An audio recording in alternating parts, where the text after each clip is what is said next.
So we go to Recording in progress. predatory pricing. For predatory pricing or destroyer pricing, it aims to eliminate competitors from the market. It involves charging a very low price for a period of time until one or more rivals leave the market. In many countries, some forms of predatory pricing are illegal. Illegal, this is when a business is selling a product below the cost of production with the deliberate aim of forcing a competitor out of the market. This practice is legal because in the long term, it can lead to a lack of competition in the market. As a result, if all firms have left the market except for the predator, the price is likely to be raised beyond the initial level. So for predatory pricing, you find a way of eliminating or reducing the numbers of competitors in the market. So to do this, you have to sell at a price below the cost of production, the normal cost of production. So selling at a price below the normal cost of production, it frustrates competitors. They don't make profit anymore. As a result of that, they just leave the industry for you. So the predator stays. Yes. The others will leave. Okay, the predator will leave, or will the company itself not be affected by it? Yeah, you are the one charging this price. You have your reason for doing it, yes or no? Yes, but You are the predator here. yeah. It's not a loss for him. It's not. It's not, yeah. But the point is, there's a reason for doing it, right? Yes. The reason is to reduce competitors. So you know that as soon as the competitors leave, it remains you alone, right? Then you can become a monopoly. Then you can charge a higher price to cover up for those losses. Okay, yeah. Do you get it? I get it. So most of the time, predatory pricing is illegal. It's not ideal. Yes. It's not an honorable way to compete. Yes. It's not a fair way to compete. It's unfair.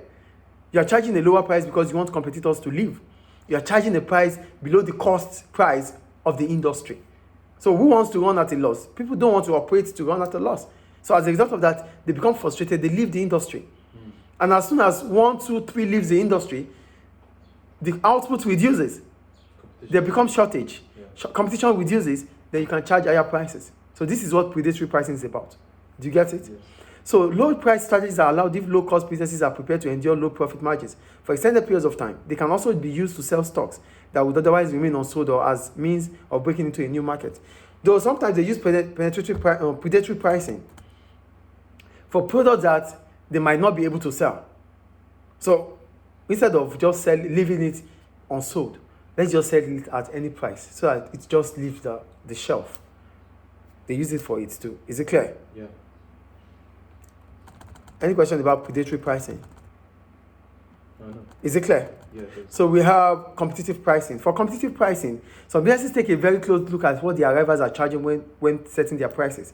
This approach is called competitive pricing and is likely to be used by businesses operating in a fiercely competitive market. One approach is to charge the same price as competitors. The advantage of this strategy is that a price war is likely to be avoided. It is considered to be a safe pricing strategy. Another approach is for the market leader to set the price and all others follow. This is called price leadership. Price leaders are usually the dominant firms in the market. They may have developed their dominance through being a low-cost operator or perhaps by building a strong brand over a period of time. So for competitive pricing, you watch over your competitors, what price they charge.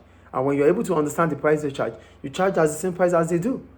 The advantage about this is that it will not bring about what do we call it? We call it price war. Okay, price war, yeah. You know, when there's price war, it means you are charging the price. Price war is an example of price war is this predatory pricing. So you are charging the price that others will not be able to charge. But now it's fair. Everybody is charging almost the same price. So it takes away the problems about pricing. So we are going to charge the same price and everybody is fair. Everything is equal in that market. So doing this, it could also allow businesses to start becoming efficient. You know, you start becoming efficient. How? You have to charge the same price as your competitors.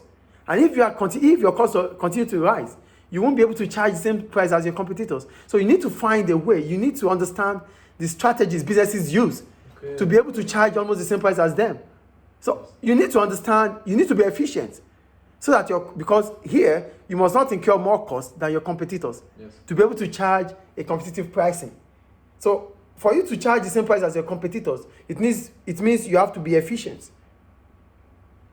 Do you get my point here? Yeah. So that gives us the price leadership, which means that we always charge the same price as that our price leader, because that price leader is efficient. So we have to understand, we have to be efficient too. You can't incur more cost and charge the same price as those competitors that are incurring less cost or lower cost than you. You run at a loss. So that's the advantage of competitive pricing. It makes businesses to be more efficient. Is it clear now? Yes. Any question about competitive pricing? Yeah.